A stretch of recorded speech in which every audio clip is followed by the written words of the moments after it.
they just flew off the ground. Heaven forbid that he should have pulled sumo. Yeah, because that'd be totally illegitimate. His stance was pretty. That's illegal, man. That's not a deadlift. I know. I've been told many times. It's cheating. His stance was pretty moderate too for a strong man. Yeah, it was pretty narrow. And Arnold freaking out in the background. You see that? Arnold's like to the right. He's so excited. It's amazing. The fact that Arnold was there, yeah, he was so excited. should wipe out any of this other bullshit. Yeah, People should suck a dick. Look for BSN products at bodybuilding.com. Alongside Silent Mike and Jim McD, here's your host, Mark Bell. Oh, Smelly. Smelly's just now getting his headphones on. Hey now. Oh, there he is. Can you hear okay? Yeah, I'm here. I'm here. Are you not plugged in? No, he's plugged in. I am. He's plugged in. I thought that was just no. I'm unplugged. He's on a Butt longer plug. He's on a longer cord because I had to redo everything here. I'm on a longer leash than just you. in case you want to run around. Yeah, I'm tied down. Mm-hmm. Whatever. We were talking about the fact that there's apparently a lot of controversy going on in social media over powerlifting right now, and none of us really know what it's about, Well, now nor there's- do we care. Now that there's so much social media, there's like Facebook, there's Vine, there's Pinterest, there's Instagram and Twitter. We don't know where it started. And there's still like some forums, yeah. If It started from the bottom. Now we're here. Yeah, now we're here. if there were powerlifters on Pinterest bitching about other people, There's- other powerlifters is an issue. There's some a big powerlifters issue. on Pinterest. I know that there are. I know. No, There's some not. I interest bet you in there's some. Pinterest. No way. Brandon Lilly checking out the latest Yeah. recipes on Yeah. Pinterest. How to make your own curtains. And Sam shit. Byrd on Pinterest. Yeah. Follow him. Yeah.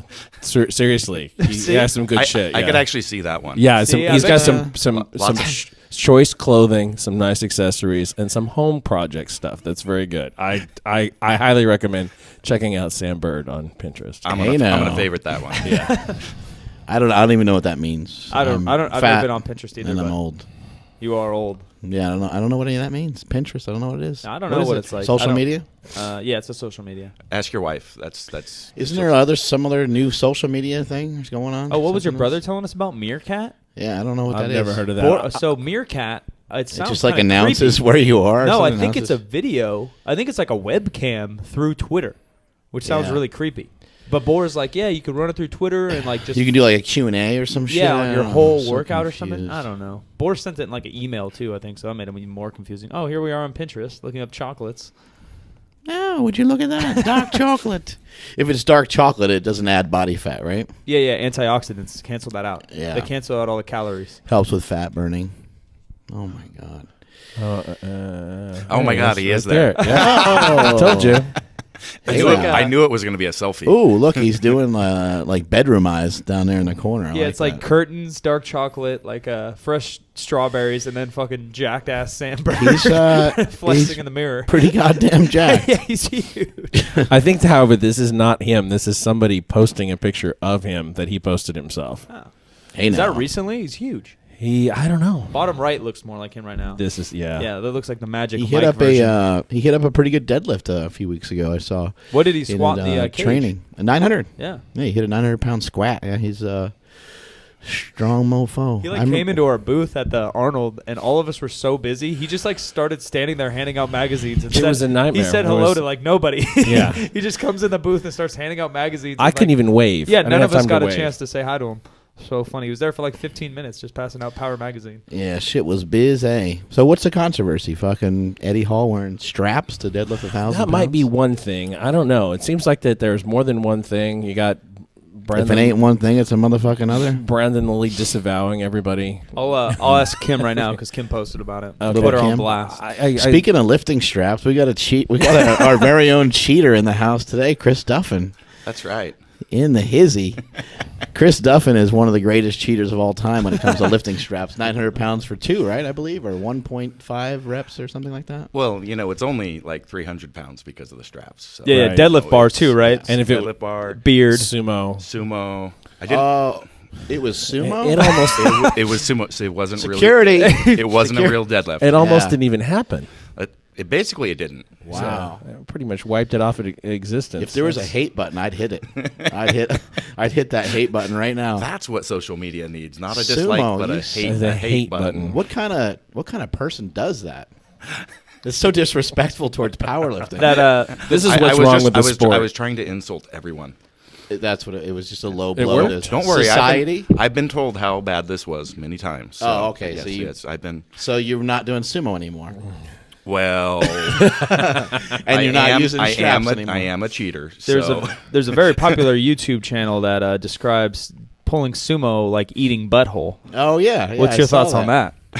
He said that It's a everybody new used craze. to do it, but no one talked about it. But now everybody does it, and they're okay with it. Yeah. It's interesting. It sounds. I'm going to no comment on both, okay? just total fear that your wife may listen to the show. I don't know nothing about nothing. I don't know nothing about nothing. Yeah, I haven't heard anything. I don't know. We don't encourage wives listening to this show, although we do have a pretty significant female listenership. There's 6. It's doubled. There used to be 3, and now there's 6. We called them out. Said we only have 3 ladies all listening. I know is you're not supposed to be sharing the secrets of the pros. So Right. So no butthole secrets on here. Fuck, I hate That's when what I you're share telling this- me. I hate Those when I stay share secret. the secrets of the pros. Speaking of buttholes, we might as well start out with a poop story. You got any good poop stories to share with us? Any good blowouts of any kind? Lifting or otherwise? I'm going to tell you a story. Oh, here we go. It's been a while since we've had a good poop story. I know, it's been a long time. Hashtag poop story.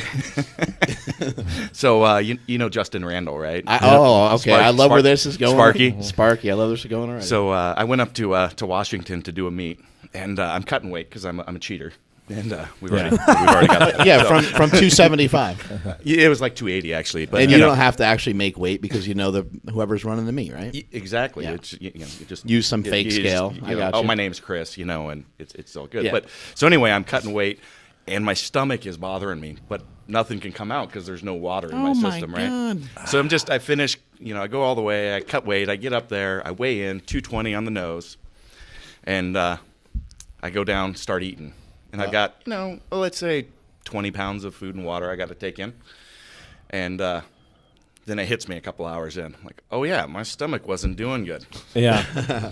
And now I've eaten 20 or 30 pounds of stuff. And so that starts running through me. and now it's going through, and I'm going, oh, my God, I still got to do the meet tomorrow. I got to keep my weight up. Right. So I keep eating. Did you take I keep drinking. Did you take like a laxative or something to help you make weight or anything like that? No, I think I had something right before. like Like a I said, bug or my stomach started getting in knots before I started the last day water drop. Right. And then it just couldn't go anywhere because I had nothing in me. Right. Oh, it went somewhere. And so I spent the whole night, moving 20 pounds worth of food You're right. through my system. Jesus. So I was up all night. Randall was staying with me, and I'm glad it was him and not my wife because I wouldn't have a wife. Yeah. She'd be like, you know what, you sicko, I'm fucking out of here. Thanks for nothing. By the time morning runs around, Randall gets up and he's going to the bathroom. I'm like, don't use the shower. Because I can't use the toilet anymore. Oh Just my so God. you know, I can't sit down anymore. I can't sit down doing things from a standing position at this point. And so It's burning your legs too like much. I said, I wouldn't have a a wife. There was a very healthy tip left. So I go down to the meet, and I'm like, I can't sit down. I'm pretty sure I can't squat 800 pounds today. I got in my truck and I drove home. I actually made weight. I didn't bomb out of the meet, but I didn't do the meet. That is a lot of product to move through your Schitt's Creek without a paddle. Yeah. So there's a good chance that Randall will never ever stay with me again. Yeah. I don't blame him. I'm not going to go into details, but it was pretty low levels of depravity on my heart. So. Man, if that was the outcome you were looking for, you certainly found a way to achieve it. Kabuki. The Kabuki warrior fucking tearing it up. The Kabuki. Holy shit. Literally. Brutal.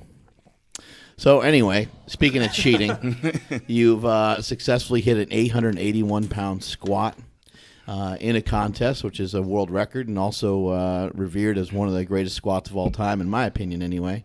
I would say it's top 5. I think you mentioned it was top 5 in regards to the coefficient, right?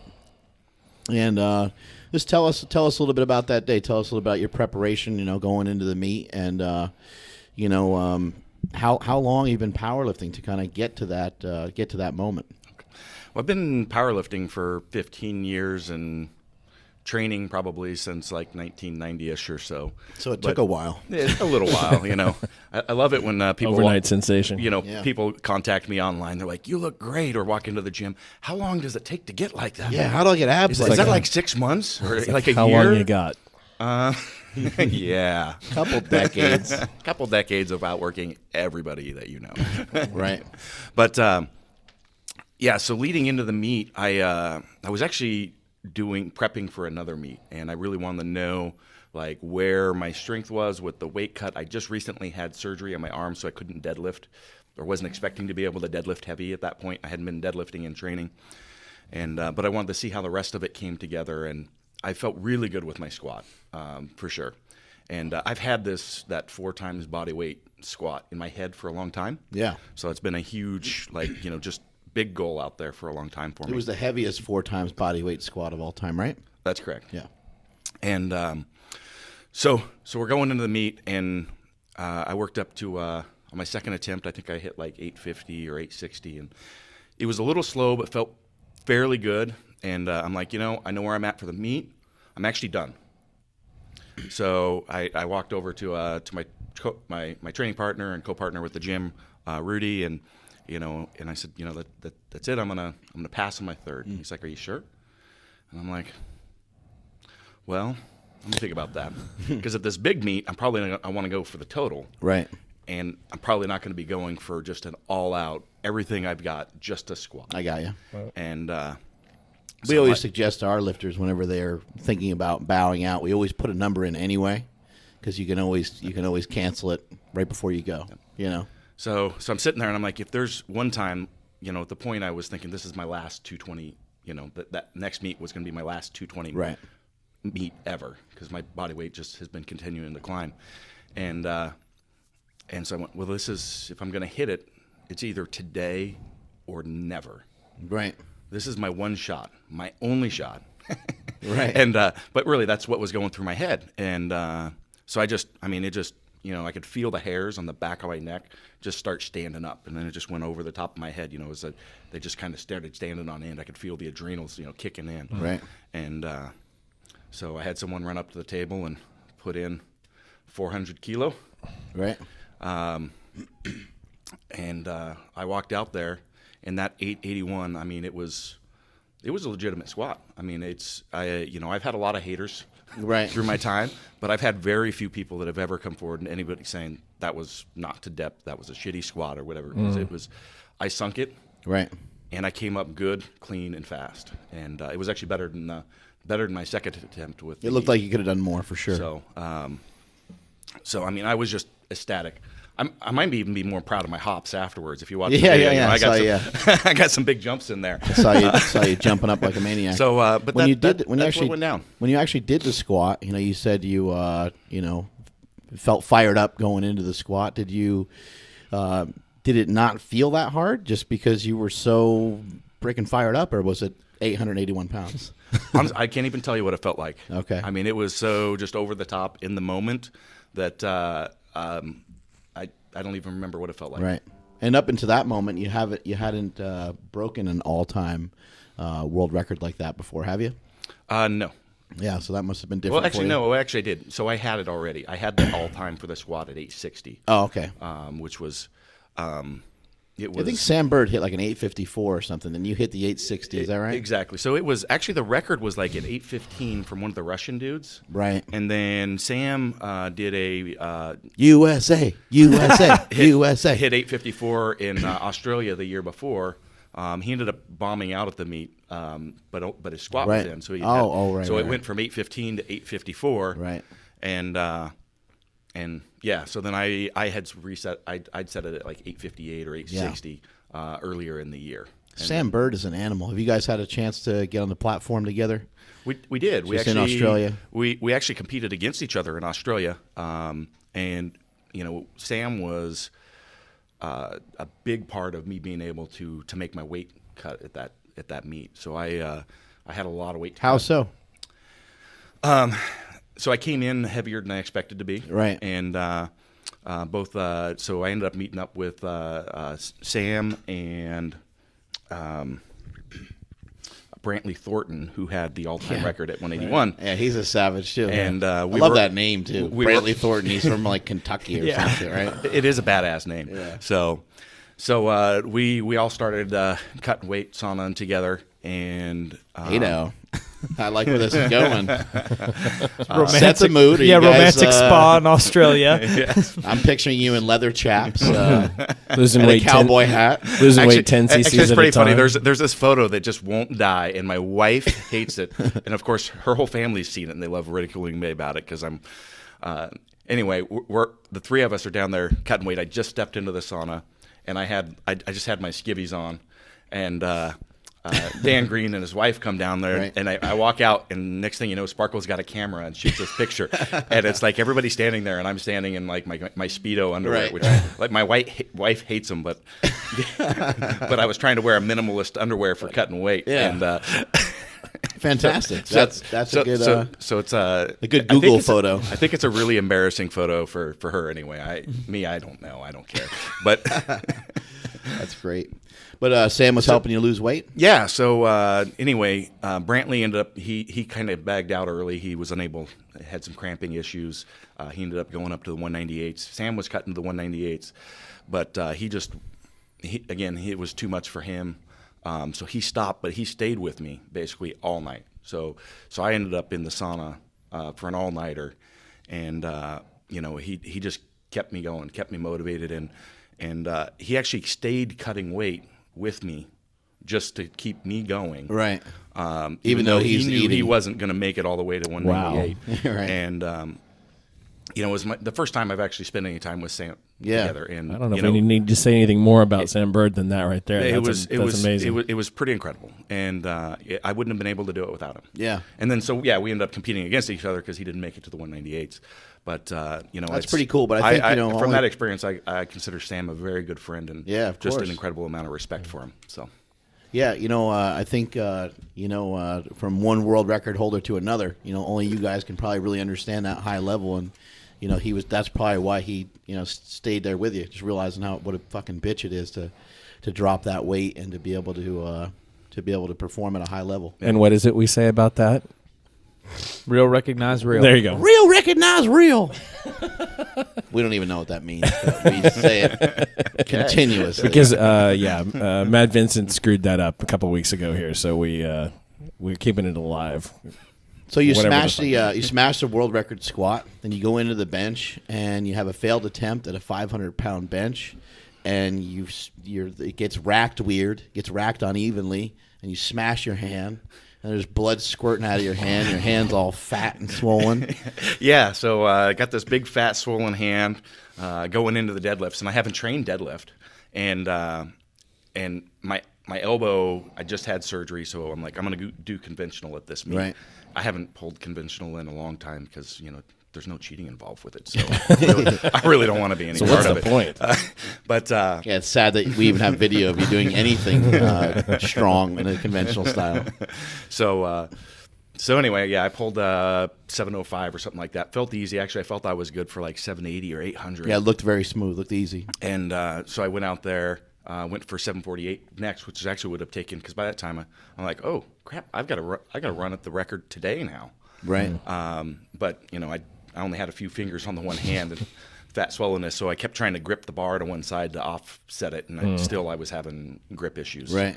And just missing it right at lockout. I mean, it was right there. And, Yeah. and I just couldn't finish it. What was that like, the day turning around like that? I know, you kind of mentioned it was just a kind of a tweener meet to prepare you for another competition, but you have that world record moment, and that must have felt amazing.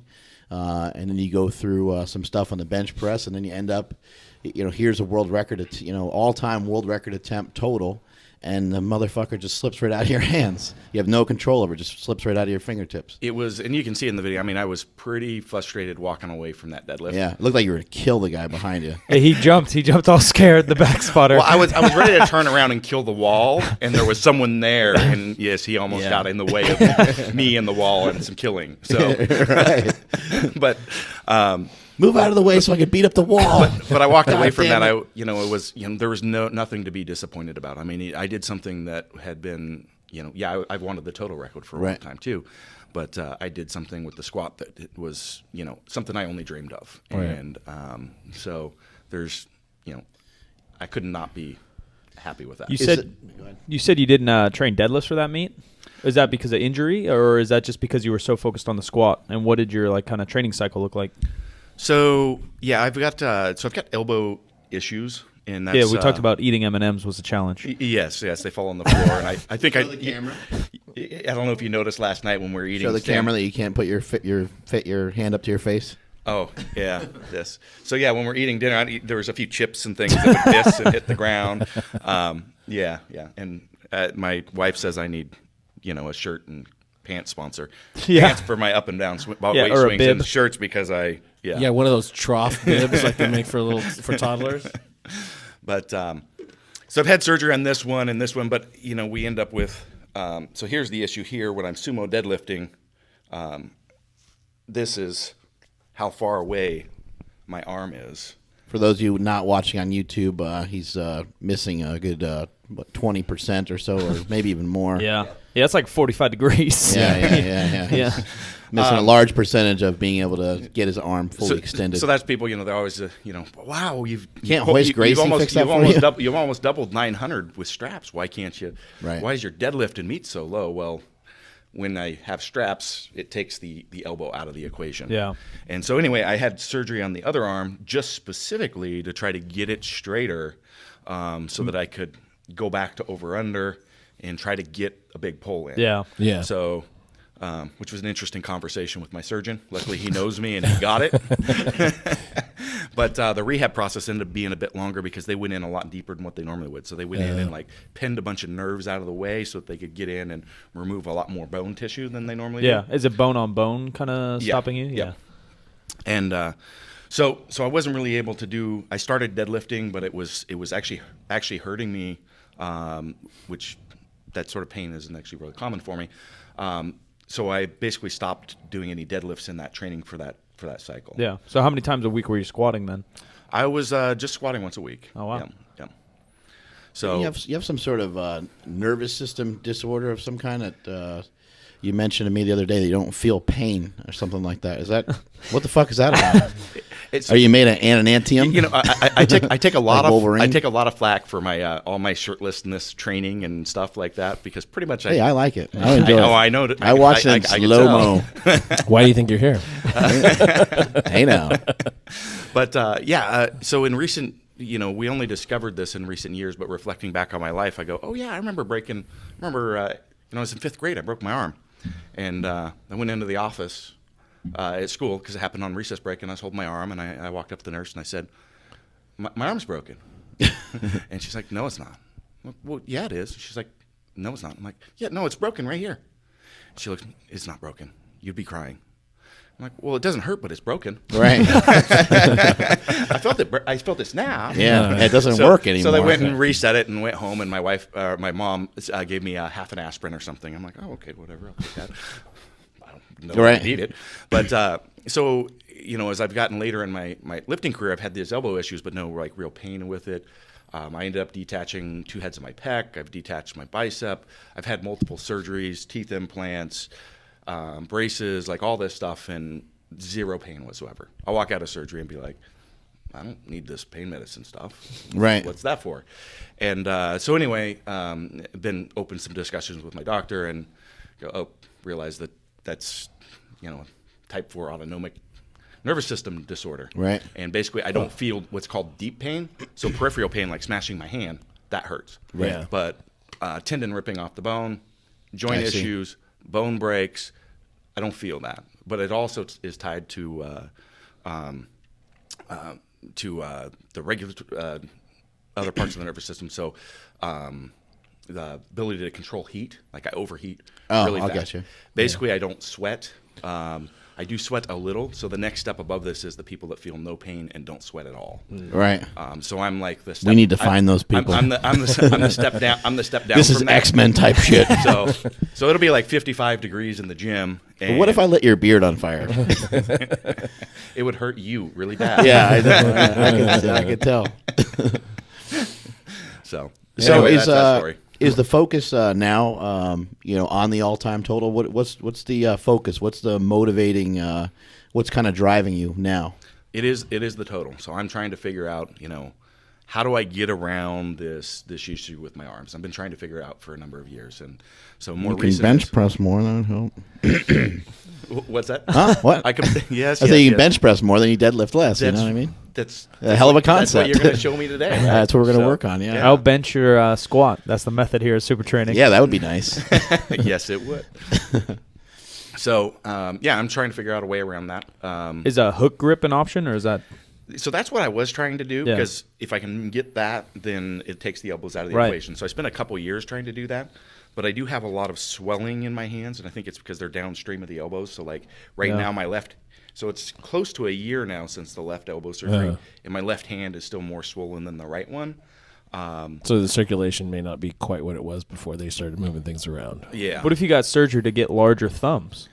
Is that a possibility? Is that a possibility? I mean, That's a you question. just said surgery is not an issue for you. Isn't penis size related to thumb size? This is getting interesting. So a bigger penis, bigger thumb, need a bigger dick deadlift. surgery. I get it. Yeah.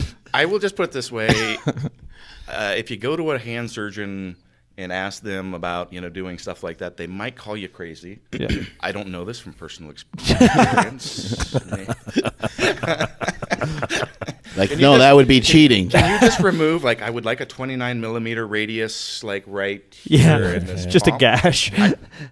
You might get called crazy. Yeah. I'll try anything. Yeah. Yeah, fuck it. Why not, right? So I'm still working that. Actually, I recently did a pretty dramatic weight cut for a photo shoot for some marketing material, and just because I'm stupid. Yeah. And for Power Magazine. That's right. And Our cover model. So the Our grip next is- cover model, the- ladies and gentlemen. The grip actually isn't an issue. Subscribe so today. It was when I was light, it actually got enough fluids out of my hands. I was sitting there pulling 700 for reps and with the hook grip. And Yeah. at the end, I would stand there and hold it for like 20 seconds, going, "Hey, smack talking," Yeah. Right. But I'm like, it feels great. But then your squat and your bench probably didn't feel as good. Exactly. Yeah, of So I got to figure out a way of getting those fluids down, but the grip isn't an issue. Sounds like a fat guy problem. Yeah. It is a fat problem. Fat, chubby hands. Yes. Well, all we did yesterday was eat. That was amazing. That was a great day of eating. I sure hope that my diet coach isn't listening to this. On the way home from here after a long day of filming and lifting and eating, I said to Chris, "How you doing food wise?" I'm hungry. I'm like, In-N-Out Burger. He's like, "Yep." All right, that was an easy sell there. That wasn't too hard. Hey, you got a bench press today. In-N-Out's the best thing. Yeah. You got to get the belly to rise up a little bit. Eat a bunch of little bit of grease, food, a little bit of bread. get bloated, get your bloat on. I think when I've got my distended belly, it turns Mark on. So it does. Yeah, every he's- time it he's starts just shrinking feeding you. down, he'd be like, "You need some food. You need some food." Exactly. I want to see that bloat out again. Fill that puppy back up. Jim, can you get out the script? Mike, You have it. No, I didn't. No, you guys didn't sorry. forward it to me. Did you get the script? Script. Jim is always supposed to bring it, and for some, I don't know how. I can tell you this much. I can tell you that this episode It's is hard going to drop stick to it. on Jim can tell the future. on Watch March this. 25th. See that? That's what I can tell you about the script. That's what that thing down there is supposed to say, but it doesn't anymore. That looks like it's got like some football plays on it. We can run a sweep. Actually, it was a concept for a podcast table. A little too round, but see, we're struggling with we need a different arrangement. Hey, we need like a here. V. We need We need a the flying V. Flying V. Oh yeah. Hey now. Mighty Ducks. You ever seen Mighty Ducks? That's Yeah. probably before you. Oh, you seen it? Yeah, of That's course. more my era. So I've good. seen Mighty Ducks. It's amazing. It's a great. Someone asked us about best sport movies or something in the Yeah. last episode, and we sucked. Like Mark mentioned Rocky, which is good, but we missed so many. Rudy. Yeah. Oh, yeah. Everyone's tweeting me afterwards, you guys forgot all. Rudy's fucking amazing. Rudy's great. Yeah, Mighty Ducks. I think we mentioned Hoosiers though. Hoosiers yeah, is Hoosiers great. is good. Yeah. Rocky's good. Remember the Titans? Do you have a favorite, Chris? Yeah, sport movies. No. Bigger, stronger, faster. That is a good movie. That is one of the ones I've watched. So There you go. I don't have a lot of time in my life for TV and movies. And Did stuff, you play any sports growing up? I did wrestling, and that was the primary one, and cross country. Oh wow, I was. That's a good I mix. think I was the largest cross country runner in the state. Yeah. Usually outrun believe by it. the girls but I was getting in shape for wrestling, and then I finished off the year with track and Did you field. grow up in Oregon, Portland? Hometown? Or? Central Oregon. Okay. So, Is that like Medford or something? Little place called Lapine. I don't know. Is Medford Central or am I way Yeah, off? it's southeast. Oh, So yeah, I'm yeah, way you're, off. you're way off. You're way off. So no, I was a pretty good wrestler. I started really, really crappy. I think my first year I lost 25 matches in a row. Oh, Were wow. you into lifting at that point, kind of for the sport? I was competing at 141. Oh, nice. 141. I think the Skinny next year, guy. How tall were you? probably Yeah. the same height as now. Yeah, what do you- 5'9". Yeah. Actually, I was 5'10" back then. Oh, That was before 80. Gravity. Yeah, he got squished. He got squished squished. down. But by my senior year, well, I grew pretty rapidly. I think I wrestled like 160, then 170, and then I went all the way through districts and all the way through state up to the final match without having a single offensive point scored against me. And then I was faced the 3-time state champion, and I screwed it up in my head, and I beat myself. Yeah. So anyway, Son of a bitch. You can't get those back. no, you can't. Motherfucking Seth Santos letting 2 giant bombs go right over his fucking head in my senior year. I'll never forget it. That motherfucker. I hope you're listening. I want to burn that fucking guy's house down. Gave up 2 touchdowns. We lost 14-8. you had a Caucasian DB though, huh? Oh, he was horrible. Yeah. He was so slow. Yeah. They timed his 40-yard dash on a calendar. It was bad. The coach is like, he's so smart, though. He's in the right place at the right time. Yeah. Like, it doesn't matter. He's too slow. He can't catch anybody. Doesn't God damn matter it. when you play the city team. Oh, man. The inner city kids will just blow by you. Son of a bitch. They got to be able to run. Yeah. In the inner city. With that beard, it does look like it does look like you're ready for some ice fishing or something like that. Hunting? The thickness Don't of mess with the Viking power, man. Oh, hey now. That's right. The Kabuki warrior speaks. Yeah, explain a little Kabuki to us. What's the Kabuki? The Kabuki is just a nickname that's been with me since college, and for me, it just it's kind of a mental thing. Like a lot of people I think today in our sport take it themselves way too seriously. We agree. Yeah, exactly. That we do this for fun. Yeah. But at the same time, lifting in what we do is also practice for life. So they're definitely very transferable skills. So you have to be serious. So there's a balance, right? And how do you do that? I mean, it's when you want to get up. When I was walking out to that bar to deadlift yesterday, I was taking it pretty damn seriously, and that's to me putting on that warrior mask. It's like game time. Let's put that on now. But me walking around saying, "Oh, I'm a badass," or "I do this or that," or in the end, it's not a very important thing. Yeah. It doesn't define who we are, and so you've got to have that balance. But to me, it's when things are important, when shit goes down in your life, are you prepared to take on the challenges and tasks ahead of you? So that's what the Kabuki warrior is. The Kabuki warrior is your ability to put on your game face. Right. That Kabuki, that basically that the face painting or the mask or whatever is something that has been around so many traditions. Right. As they prepare for war, Yeah. Been around for at least 10 years, if my math is correct. But go back to tons. I mean, we do it in athletics today, but it goes centuries old. Yeah. Of people doing it because it's what allows like the person that is a family man, a farmer that takes care of the part of the village, the community, that is now going to go and become another person, and destroy other beings and protect. They've got to be able to have something that transforms them into that other being, and it's and so that's what it is. How do you make that transformation? That's a weird thing that I always noticed about powerlifting gear when I was lifting in it is that you do feel different when you put it on. You feel a little bit more invincible when you put it on. You're that warrior. You're ready to go to battle, right. You got your uniform. And so to be Exactly. successful, you have to be that and think that. Right. But at the end of the day, if you see these people posting on social media about their lifts and this and that, and they kind of take that all the time. Right. Yeah. A little too seriously. It's like, Yeah. no. You're really not a warrior on a, You don't need the smelling salts every day. You're not at war. War is much Exactly. different fucking Yeah. ballgame. Exactly. And what happens in the gym or in your life is it's not that important in the end. Right. So, Right. if it is, you've got some things to figure out, because if you get hurt and injured and you're done, Yeah. what does that mean to your life?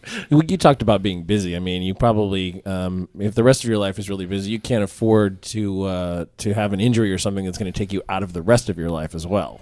Exactly. Yeah. I'll tell the real Kabuki story. The real Kabuki story involves green alcohol. He had some green alcohol at some point, and ended up with a green tongue, like the great Kabuki, the wrestler, used to spit out the green mist, right? Yep.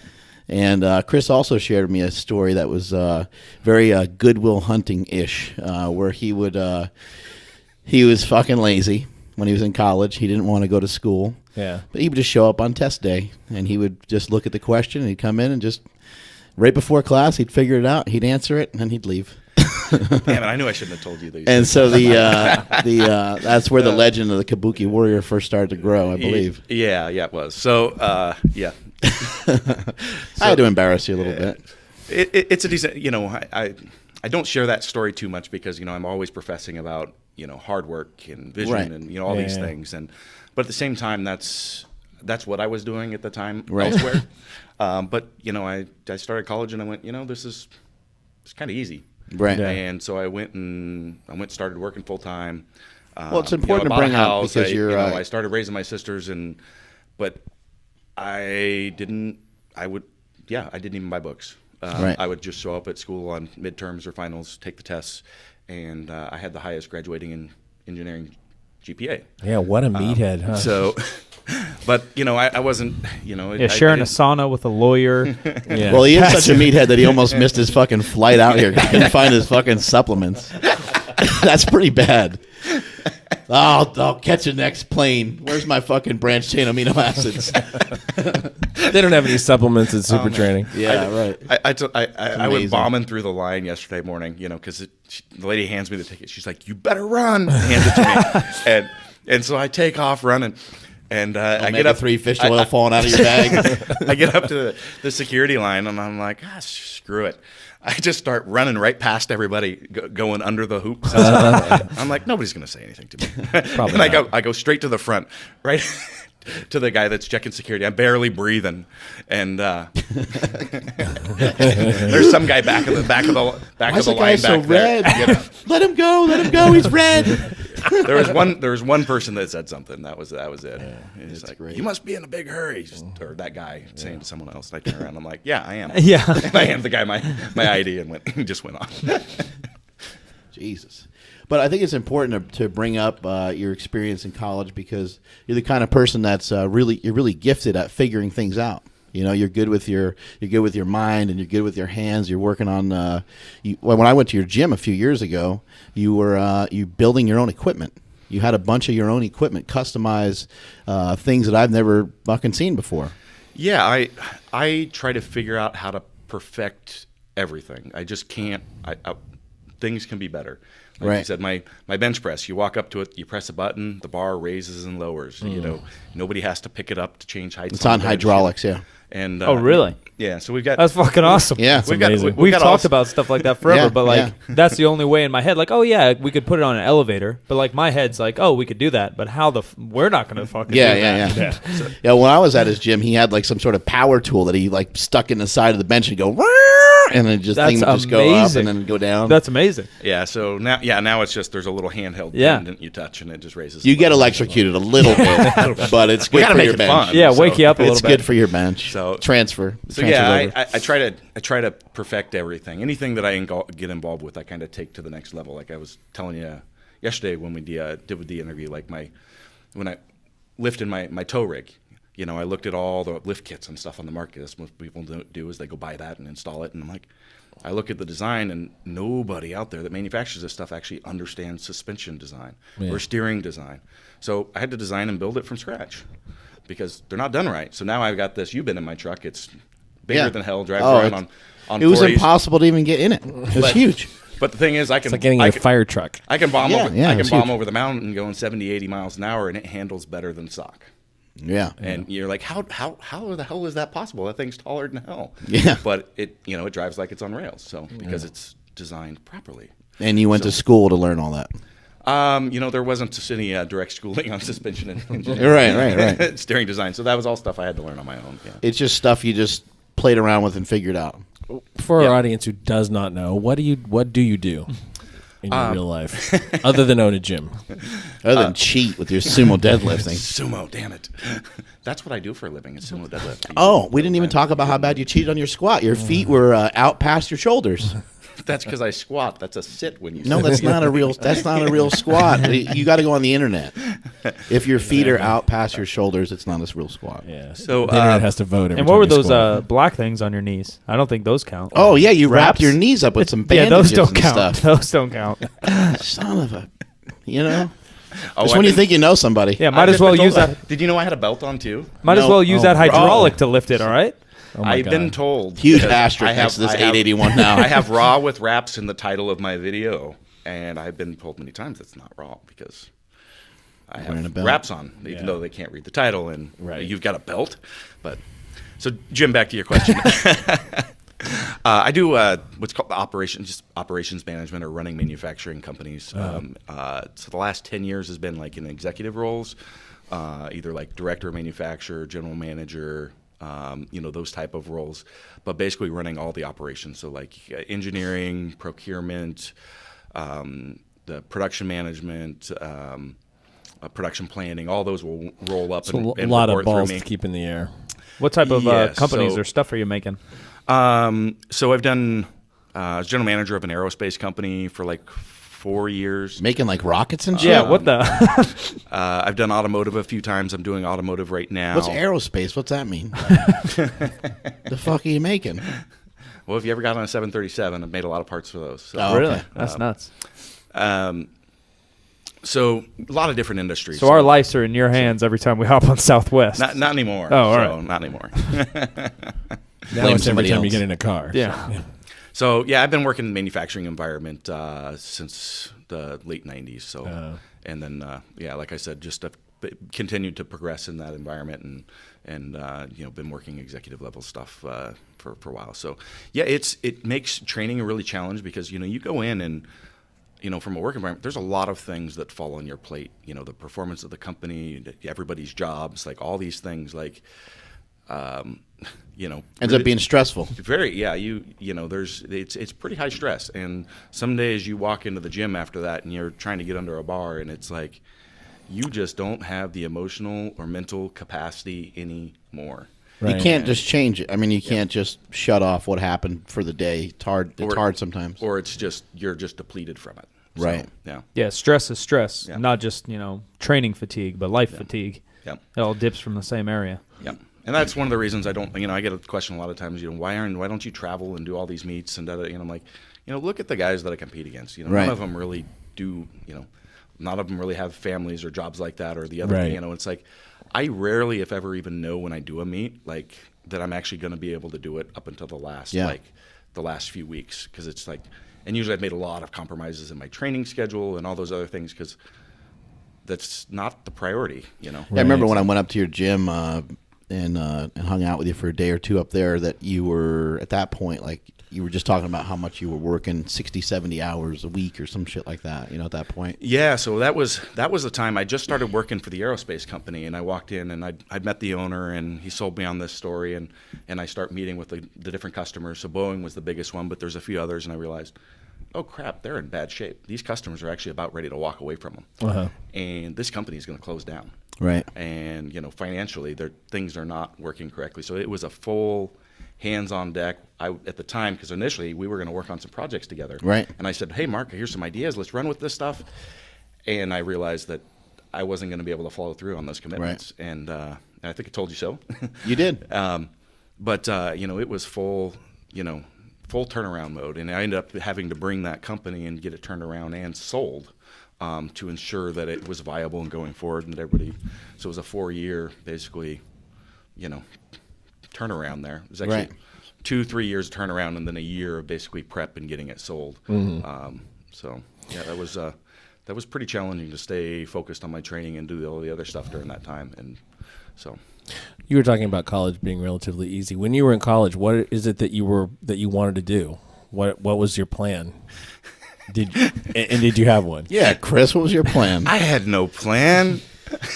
I had no, that's a big lack. I don't know about anybody else, but there was like no like career advice or anything Right. like. You're that still I got. working on a plan. I am still all the working. time. Yeah, I know right? you mentioned that yesterday, but- but by all appearances, you're a pretty successful guy. But so here's a funny story though. So I said I didn't go to, I basically didn't show up I just show up to take the test. Right. So I just picked a career. I said I want to do engineering because I'm good at math. Yeah. It could have been psychology. It could have been a teacher. Yeah. Whatever. So I picked that. I go down to school and they sign me up. I'm like, I want to be a mechanical engineer, and just random because that's what's in the book, Right. Like, and somehow my thing got filled out to be a manufacturing engineer. And Whoops. I'm like, well, the first term the classes are the same, so I didn't get up to changing my major. Well, then I moved off campus, and I basically never went up to school again. I'm like, well, second term, and finally You're I'm just like, so lazy. You got your PhD in it. so, You're like, so I ended fuck up it. actually getting a degree in something that I didn't even know what it was to begin with, and had never actually purposely intended to sign up for. There you go. So that's so pretty you sort of sad. you yeah. sort of slouched into your profession, as Yeah, it were, kinda. into your career. Yeah. Well, that works too. We don't often like to talk training too much because it gets boring with sets and reps and stuff. But There are only 5 things to talk about in training. I don't even know what they are. yeah, I don't either. But your training is pretty unique. You're kind of on a auto regulation type deal going, but you also mess around with a lot of like speed units and different mathematical things. Yeah, so just explain that maybe quickly to people how you train. Yeah, so I use a lot of different tools. One to force myself because I kind of push myself really hard, just in everything I do. So I actually have to have feedback mechanisms in place for myself to get Yeah, like external. like, damn it, Duffin, knock this shit off because you're going to push yourself too far. Yeah. Right. But it's really helped me with my training. So yeah, I've used both the HRV systems from Bioforce and Omega Wave to manage kind of my, how my body's responding, my nervous system response, recovery. But more importantly, actually, I use the speed monitoring device, velocity-based training stuff. So I'm actually measuring the bar speed, and what I like about that is I can have a set of parameters and say, this is what I'm going to train to today. And as long as I can do that, I can keep training. And Yeah. that's my... So you may have like a speed work day or a max effort day or a volume type day, but you cut yourself off when you hit a certain dip in speed or velocity. Basically. Yeah. So there's a few different ways I'll play with it. So, and I actually don't do straight speed training. I do what I call heavy speed. So Do you do maximal lifts, or are you pretty much sticking to these heavy speed sets that you were talking about earlier? basically the heavy speed sets. So unless it's a test type scenario, usually I'm doing what I call heavy speed work. Occasionally, you'll have to test just to kind of get the information that you need to see where you're at. Yeah, basically. And when you do that, is that with a double, single? It just depends. It depends. Okay. But how I manage the speed, I use it as another variable.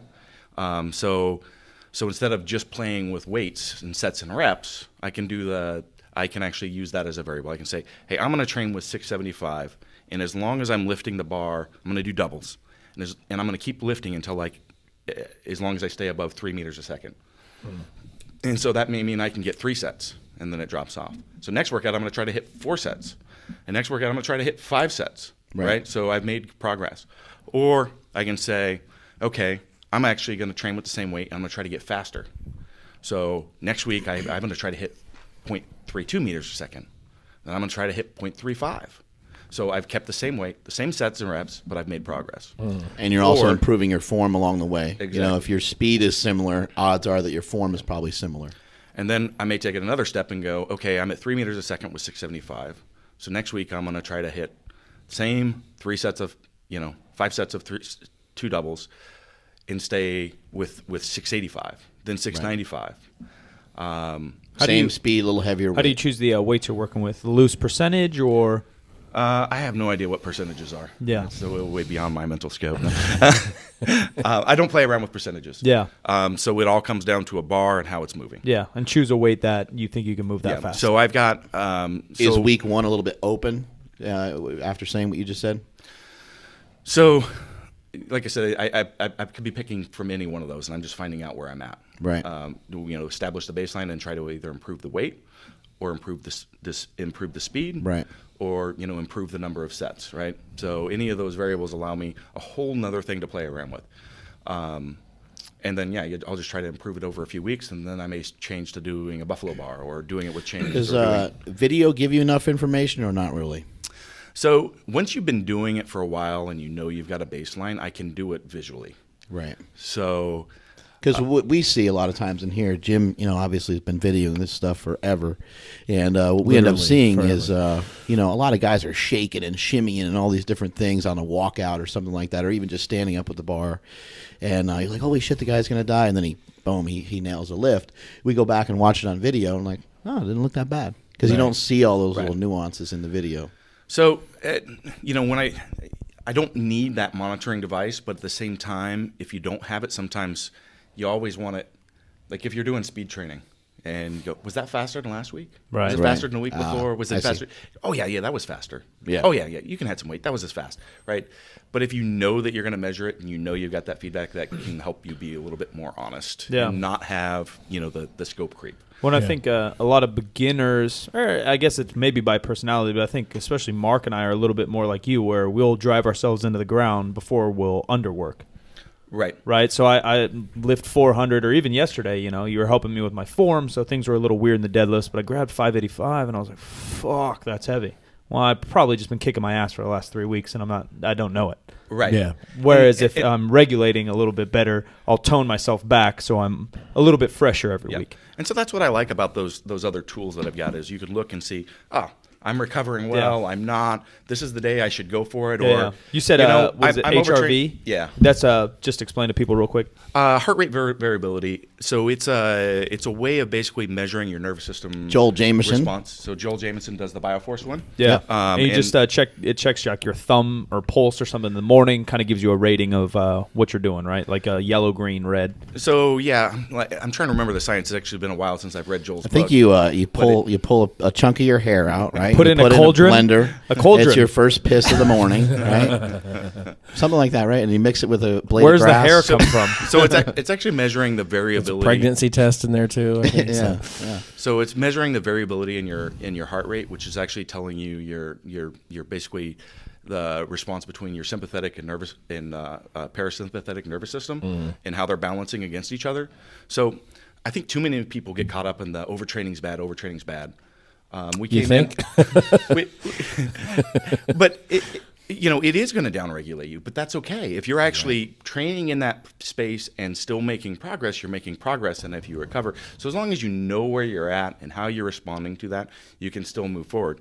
Now, if you're using that tool and it says you're recovered and you're not performing, now you've got an issue, right? Right. Or if you're continuing, now you're actually starting to decline, you need to do something about it. So, between that and then actually establishing, here's some parameters and what you need to do with actually what the bar is doing today. So I like that just because it's prescriptive, not descriptive. So a lot of people will grab this. It's results based. So a lot of people take let's do a small love junior program, or let's do a whatever program.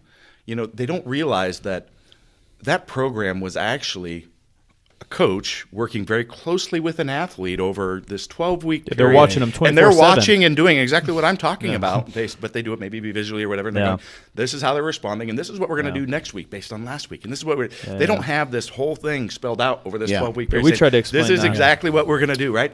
So now we get to the end of it, and they go, what'd you do to prep for that meet? And they write it all out. Yeah. And now everybody copies that and goes and tries to follow it. And that's their That's template. not exactly how your body is going to be responding. Not to say Boris Shako's not a genius, but if not everybody can just follow that program that's running around the internet.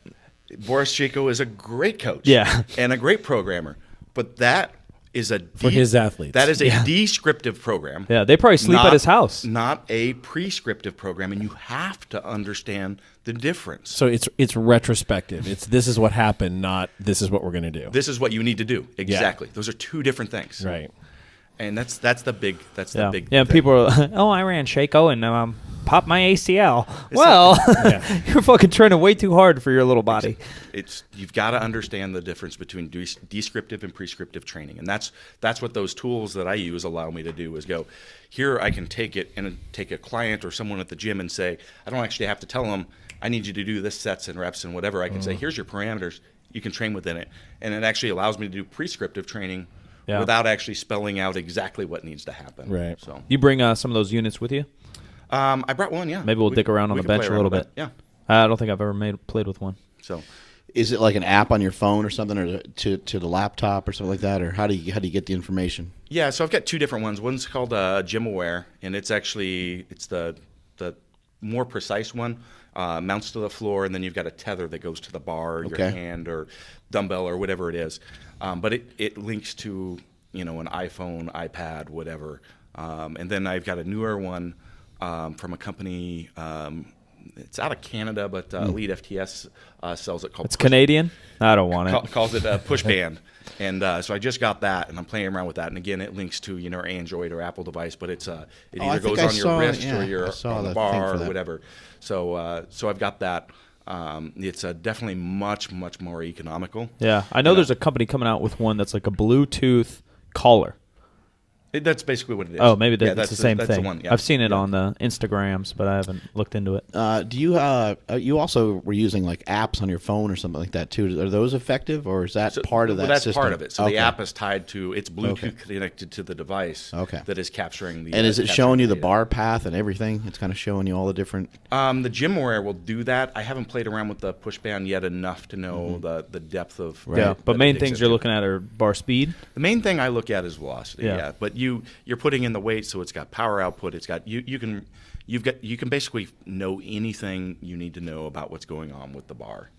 So there's a lot of ways you could actually look at your time under tension. You could look at there's a lot of different things. But from that prescriptive model, I can't tell somebody I want you to have 2 seconds of time under tension with the bar. If you want to do that, you can just tell them to count to 2 on your way down. Simple enough. So the velocity is that's where I use that because it's very easy to make the prescriptive training off of that. So you said you kind of go each week you'll either try to add a rep or set, kind of like we tell everyone, right? do more than you did last week, and you'll probably get stronger. But as simple as that sounds, it gets hard. So you start doing 4 weeks, and now you're up to 5 sets of 5 at the same speed you are with whatever 675. I made that example, obviously, but.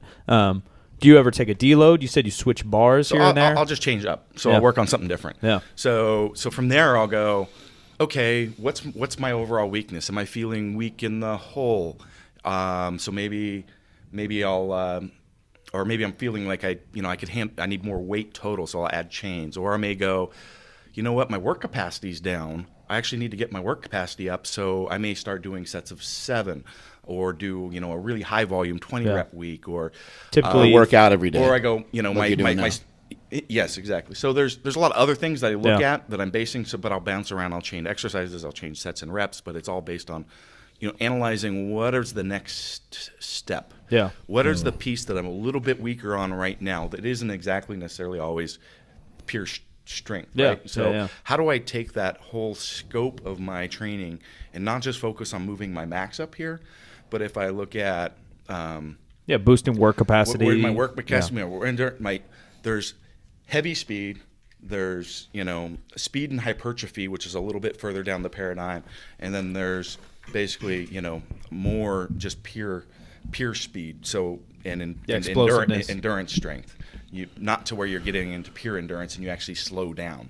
Like a marathon, you don't get anything past that 20 repper, you actually start slowing down to preserve strength. So I try to stay within that paradigm, but make sure that I'm always actually have a clean focus.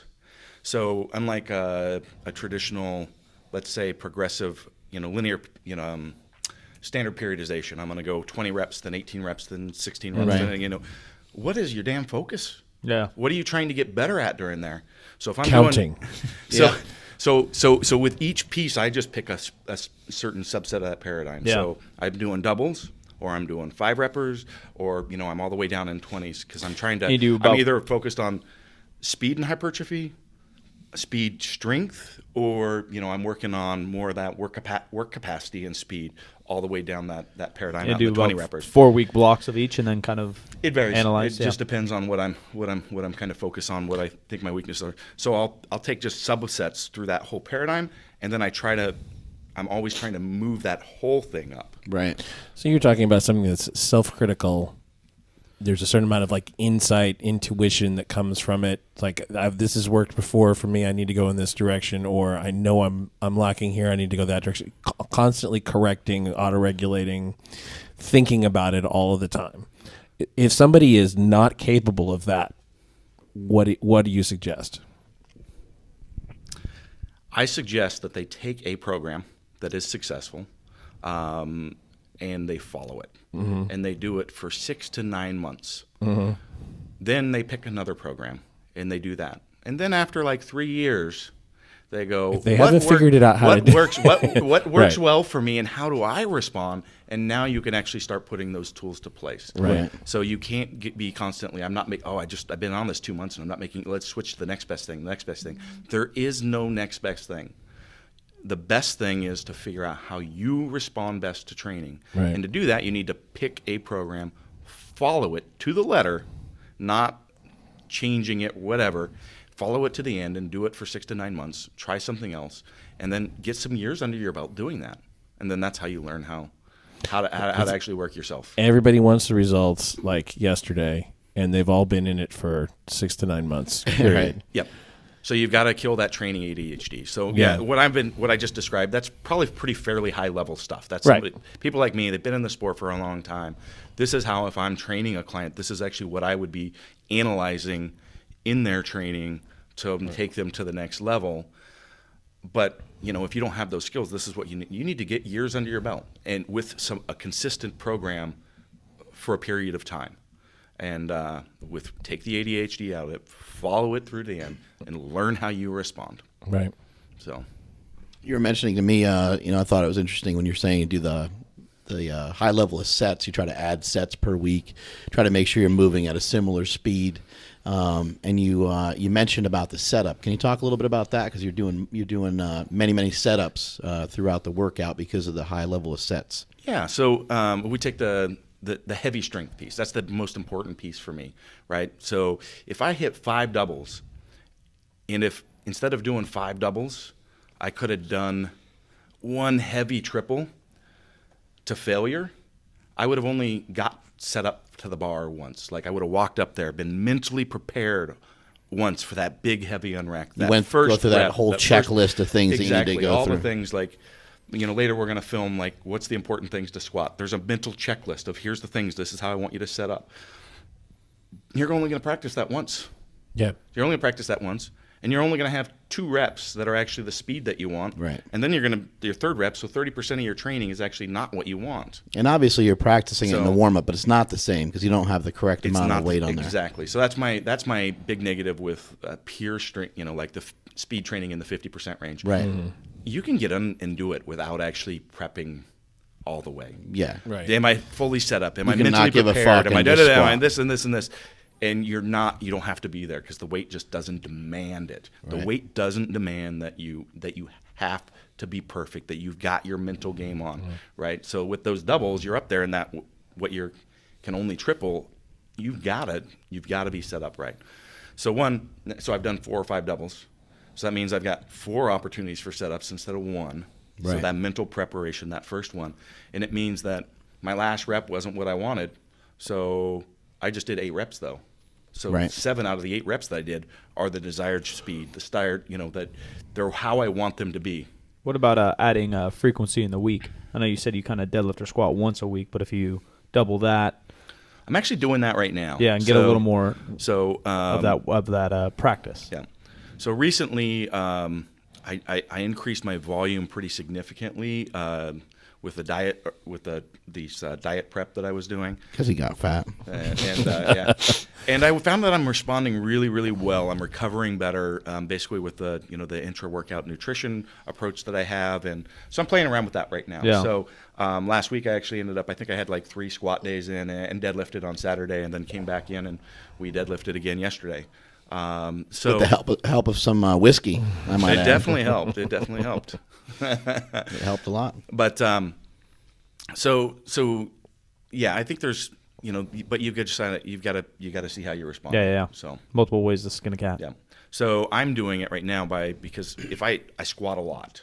So if I was to squat 2 or 3 times a week of the weight that I do, Right. I think it would 800 plus, you'll die. Beat the crap Yeah. out of me, right? Yeah. So I'm doing Diminishing alternatives. returns. So that's why I've got a belt squat machine in recently. I can pump the volume up. I can do things Yeah. that allow me to do that without beating me up. Yeah, Smelly just So- got one. I'm stoked to use it. So Yeah, it'll be awesome to have. We'll have huge quads, everybody. Yeah. That's Have right. to get new pants all Big around. quads.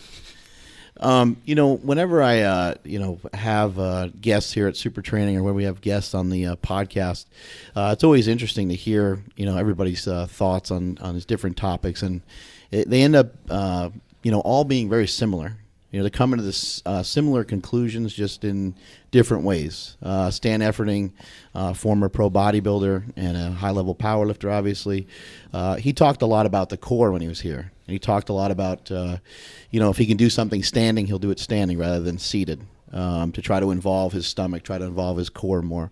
Even just things like pull-ups and just whatever can involve his entire body, his entire system as a single unit, rather than just hopping on a machine or just doing like a seated overhead press.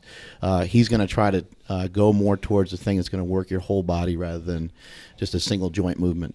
And when you came in, you mentioned the same thing. We had Dave Ziske, who ends up with a slightly rounded back.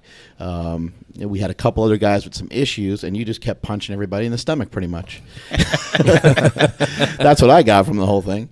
Well, I do like to do that. So, what are some of your thoughts and ideas behind, behind some of this? We are a machine that is meant to operate as a system. I mean, very clearly, that's what we're designed. We're not, we're not designed for this isolation-based stuff. So, anytime you have a disconnect, things can start going wrong at various other points in the chain. So, you definitely want to have system-based stuff. Like with Dave, we did some stuff. He was having trouble touching his toes. I think he was like 8 inches away, and I did some stuff that basically was some core integration stuff from the shoulder and hip, right? No stretching, and all of a sudden he could touch his toes effortlessly. We never stretched, we never did any of it, but I got basically what I did was some stuff that reset his body to work as a system. Just some technique, showed him how to breathe, some techniques. So yeah, we did some breathing stuff, and so exactly what Stan says. Anytime that you want to do that, like I do a lot of stuff either standing or even standing and walking sometimes. In my training, because even if you're doing an overhead extension, same thing. There's no reason you should have that breathing, that pressurization, right? All of that intact. Good rib cage position. If you do that, you're going to have a much better connection as a whole. It's going to reduce your injury risk. It's going to have those muscles working in operation how they're supposed to work across your whole body. They are connected. Even you're your doing invention. something. If you've got an issue with your glute, you may end up with an issue in your left shoulder. In your right glute, you may end up with an issue in your left shoulder. Yeah, they are connected. Right. Your right oblique isn't inflating. You may end up with a glute issue or adductor issue on the other side or on the same side. It's all connected. And if those things, if you don't have the time practice making them work, then you get under a heavy load when you need the system to work. Right. Like you said, you don't need the system to work when you're sitting there doing triceps. right. But you need the system to work because we squat, we deadlift, we work as a whole, we get in and out of our car, we move a refrigerator in the house, we do that thing, and then, damn, what just happened? Yeah. Okay, that's why. And your body, you can't let it forget how to work in that fashion.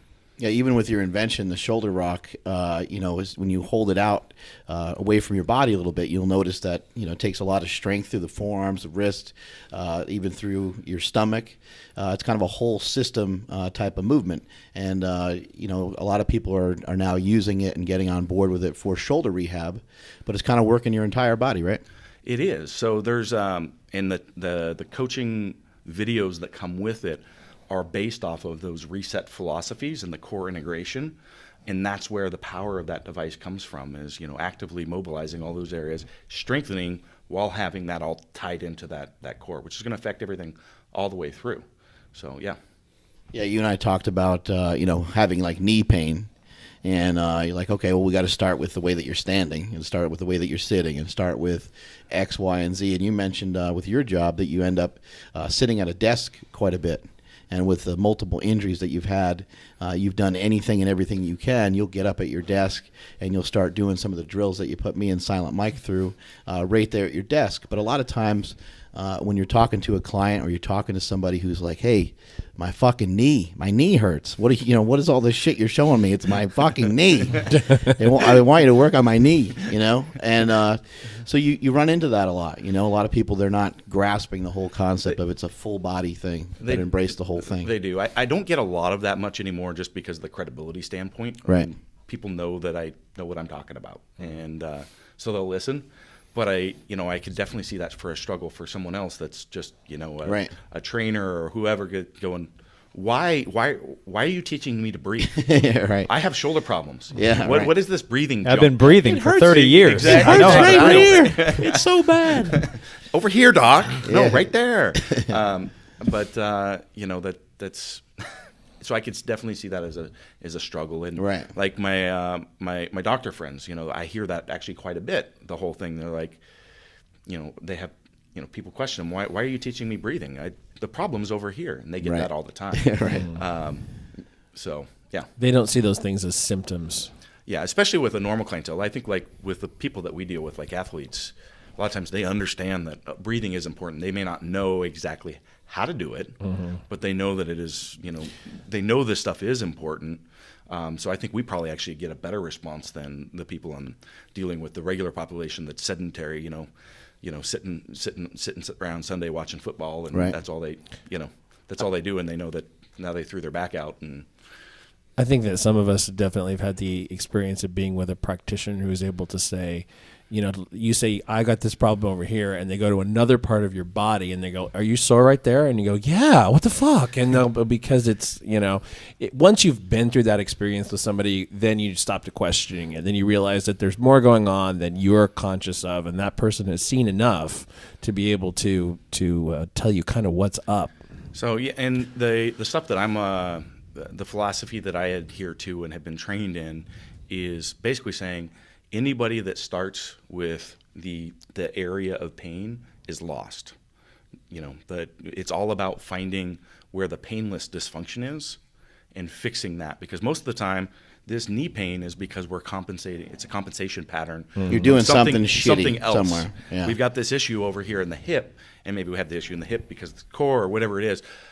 And we're doing something that's causing issues. So, right. Like when I was working with Ed Kona a few weeks ago, he came out to see me for shoulder issues, but we started going through a lot of it. If you don't know, Ed had a hip replacement right. a number of years ago, and a lot of the issues weren't necessarily from the hip replacement, but the couple years leading into it, where he was using it, walking all funky, doing all sorts. Yeah, exactly. Those crutches for a little while and stuff like that. So that's that's where that wasn't necessarily the pain. The pain was in the bad hip, but there was all these compensation patterns that were happening, and now he's experiencing pain elsewhere.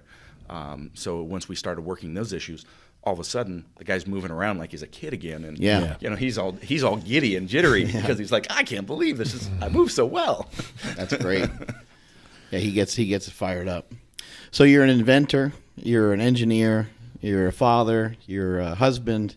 You got a lot of different things going on currently.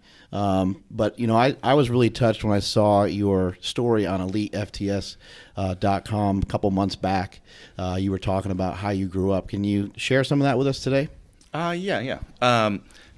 It's and we had this conversation last night, Mark, that the story isn't who I am today. Right. But I'm trying to get better at sharing it because people find it inspiring, right? Right. So you don't need this big backstory to be a phenomenal lifter or, Right. do things in your life or whatever, because it all comes down to who you are today. But the story's a good one. So I grew up with some unconventional parents, and basically by the time I graduated high school, I'd lived half my life being homeless.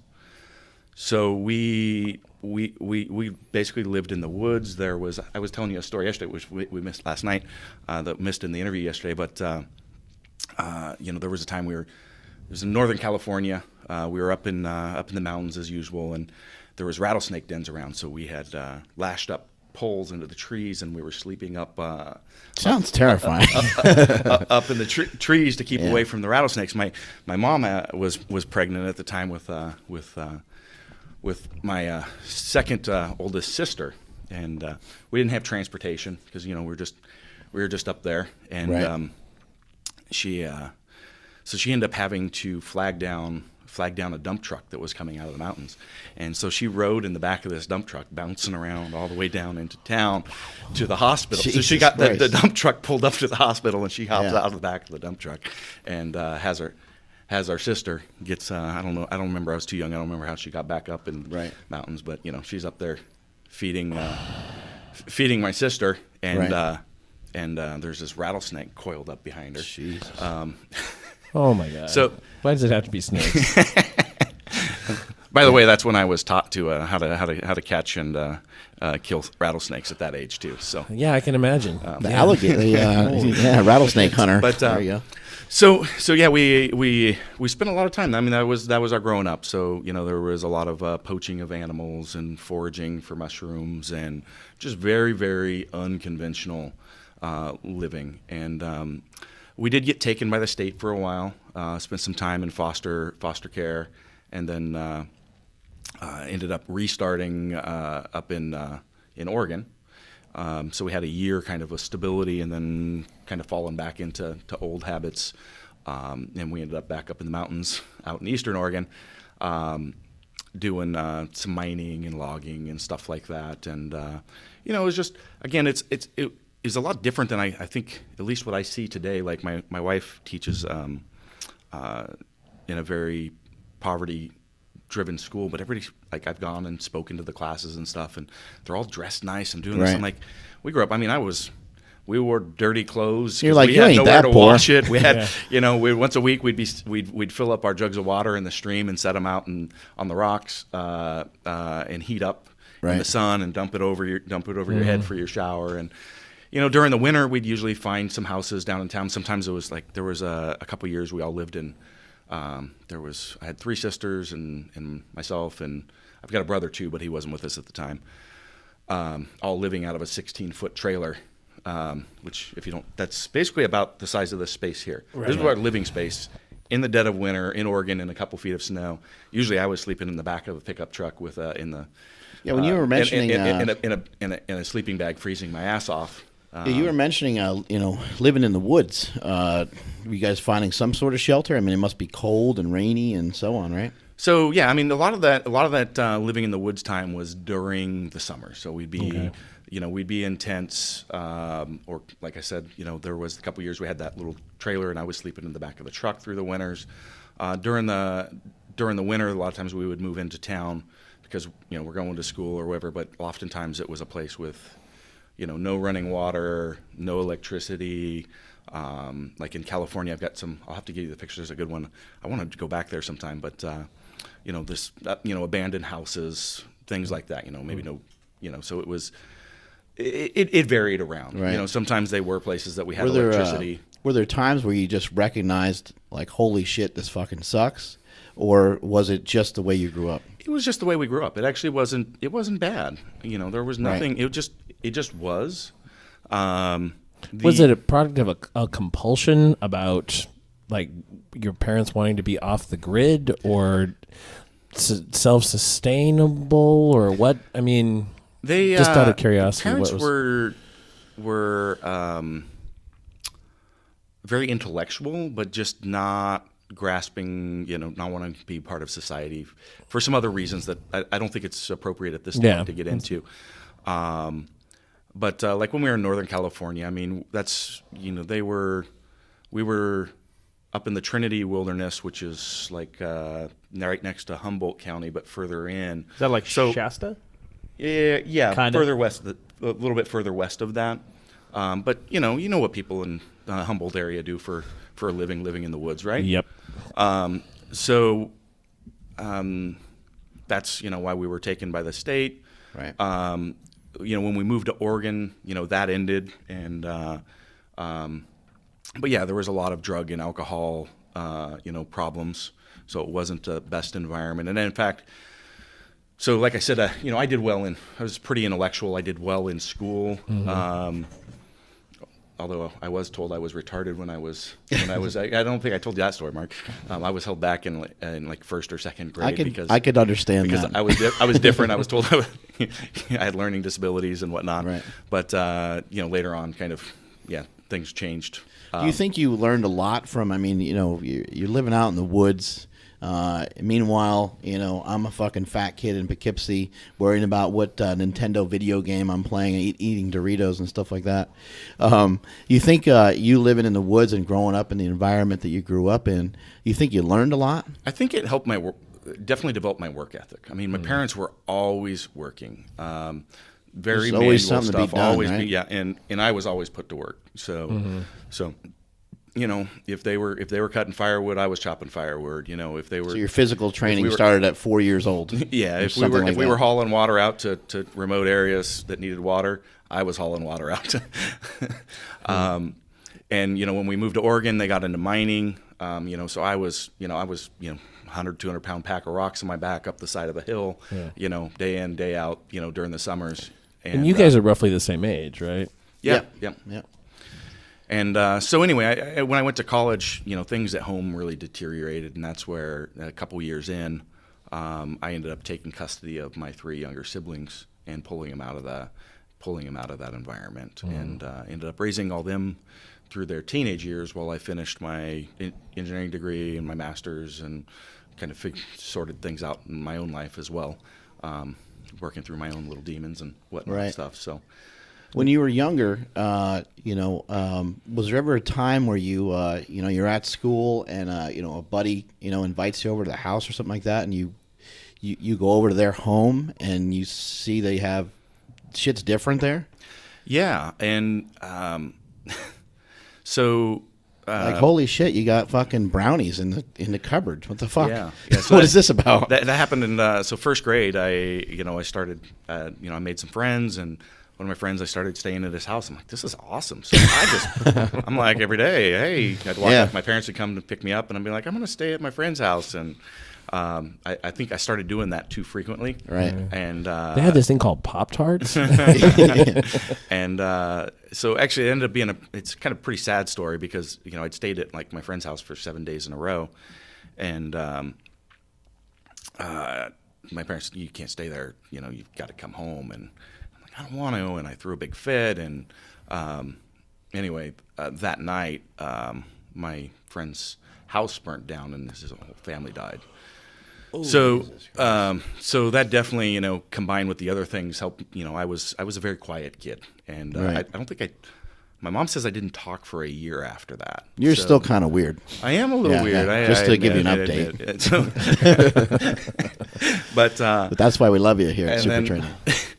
So yeah, that pulled on for a few years, and then similar thing happened actually again to me, like in 5th grade. So this is the year we moved back to Oregon and had some stability, and it was the year I was telling about my arm break story, saying, "Hey, I broke my arm and went to the nurse." Right. Anyway, after we got the cast on, after my mom had to actually show up at school and pick me up and take me to the hospital to get the foam reset because they never believed me. So my friend actually was he would do all the transcribing and sit next to me in school every day, writing everything out for me, and then he died. So that was shit. Yeah. So I had a lot of things like that, and Is it ever like a driving force behind anything? Your ability, to raise your own children, or you knocking out world records and kicking a lot of ass? Is it kind of like is it ever a statement like, just to kind of, prove to yourself almost, I'm a very driven person, and I think that there's certainly a piece of that that's pulled into that. But my siblings are not driven in the same fashion I am. They've been through the same experiences as well. So, and I've certainly met many other people like yourself that are very driven that don't have that background, right? And so it's certainly something that I can use when I've been in tough situations. Going, this is nothing. Right. I've been through the fire. Yeah. I've walked through the fire. I've been through more challenging shit than this. Right. But at the same time, like I said earlier, that story's the past. That's not who I am today. And, I know other people that have been strong people in the past, and today they're, 20 years later, they're weak-willed. Right. And, the past is the past. And, what defines you is right now. You are only defined today, right now, this second. And so you've always got to ask yourself, who are you right now? Right. And, anybody, that same question. So you don't need, this powerful backstory or this other, but it's also important to know that, no matter, you can have those challenges, and it doesn't have to define you or bring you down either. And I think that's the power of that story. Yeah. But you don't need that story to say, hey, I don't have that story to be a motivated person. Well, right. Fucking bullshit. Okay. Whenever I talk to people who have, rough backstories, or they're going through a particularly bad time at the moment, and things particularly not their fault, just shit happens to them, I often kind of say, like, give yourself a point at which you're going to dismiss yourself from the victim part of this, and just say, okay, that was an experience. And be a functioning human being. Yeah, exactly. Go on and be a functioning human being. Right. Because it's very easy to fall into that victim trap. It's like, all this shit happened to me, so I don't ever have to accomplish anything because I was, I was handicapped from the beginning by this or that or the other thing, you know? Exactly. And I think that's something that I've done, is I've never been that victim. And like we talked about, like my hand issues earlier, holding me back from the deadlift. That's not an excuse. Right. I'm always just, how do I figure this out? Do we go to the hook grip? Do I figure out a surgeon? It's like surgeon and long thumb. We figured it out. Yeah, I'll get you a surgeon. He's got like a big giant hairy ape thumb or some shit. There's a difference between stating fact and where you're going. Right. And, well, yesterday when you came in, you were talking about how it had not been a good day. Now, you and I have known each other for several years, but we don't talk a lot. You came in and said, it's been a rough day. I said, well, what happened? And you just laid it out, and you took responsibility for the things that were your things, and you weren't making excuses for yourself or the situation or anything like that. You just laid it out, and I thought that is how people need to think more often, not looking for somebody to blame things on. Just own it and go forward. And it's like, how do I fix it? How do I change these behaviors in the future? Whatever it is. I was super impressed by that. Just bowled me over. Oh, thank you. Welcome. I forgot about that, actually. So problem solver. That's, you have to always be focused on how you're moving forward. Right. What's the game plan? And you've got to be able to accept. I mean, if you can't take the failures or faults yourself, you're never going to grow. Right. And I joke around a lot in my gym, and people around me that know me, I squat so much because I walk around because I got this big giant ego, Right. But in the end, I'm proud of what I've accomplished, so maybe there is some ego there, but at the same time, I'm very open to my fallibility, my faults, my failings. Right. And there's a lot of things I do wrong all the time, and I own up to it. Mm-hmm.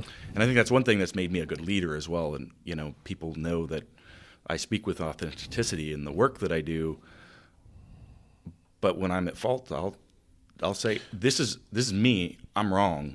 And this is where we're moving. And a lot of things. One thing that people don't understand about being a leader is sometimes you're making a decision based on almost no information, and yet a decision has to be made. You have to tell people to do this, that, or the other thing. So some of the time you're just going to fucking be wrong. Exactly. And you just have to own it and move on. That's all you can do. Yeah. All right, man. Well, I think that's pretty much it for today. Where can people find you, and also where can people check out more information on your shoulder rock? So definitely need to go to kabukiwarrior.com. I've got my blog there. I've got the shop with the shoulder rock on it. That's where you have a lot of your YouTube stuff as well. So there's links to YouTube. So my YouTube channel itself is Kabuki07. I'm on Instagram at Kabuki_strong, Twitter Kabuki strong, and yeah, I think there should be links to all that on the website. And you're also on Elite FTS, right? I am on Elite FTS. What's your middle name, your favorite color, and your favorite song? That's pretty much it for today. Multiply your hustle, multiply your muscle, and may all your shits be tapered. I'm at Mark Smellybell on Twitter and Instagrams. You can find me at Silent Mike with 2 Ks, and the new sign-off is stay healthy. Stay healthy. I'm Jim McD. Matt Vincent, he's so stupid, he made that up, so I had to steal it. I'm Jim McD, SCTV, everywhere that I would want you to find me. Follow the show on Instagram at Mark Bell's Powercast, Twitter at SGJimSack, Facebook.com. Is anybody still listening? / Super Training Gym, and visit the website supertraining.tv, where you will find videos from youtube.com /supertraining06 and /supertrainingtv. Also iTunes ratings and reviews, we like those. And thanks so much for hanging in with us for 129.47. Subscribe to Power Magazine at thepowermagazine.com. If you choose the digital edition, you can catch up on all the great back issues, take your training to the next level with Slingshot products and howmuchyoubench.net, and look for PSN products including NO Explode at bodybuilding.com. Mark Bell's Powercast is a production of supertraining.tv. If you like the content and you want to support the production of further content and also look like a badass, check out Whiskey and Deadlift shirts. You can buy them on my website, kabukiwarrior.com. Or if you actually want to move better and improve your strength and performance as a strength athlete, I also recommend that you check out the Shoulder Rock. Again, available on kabukiwarrior.com.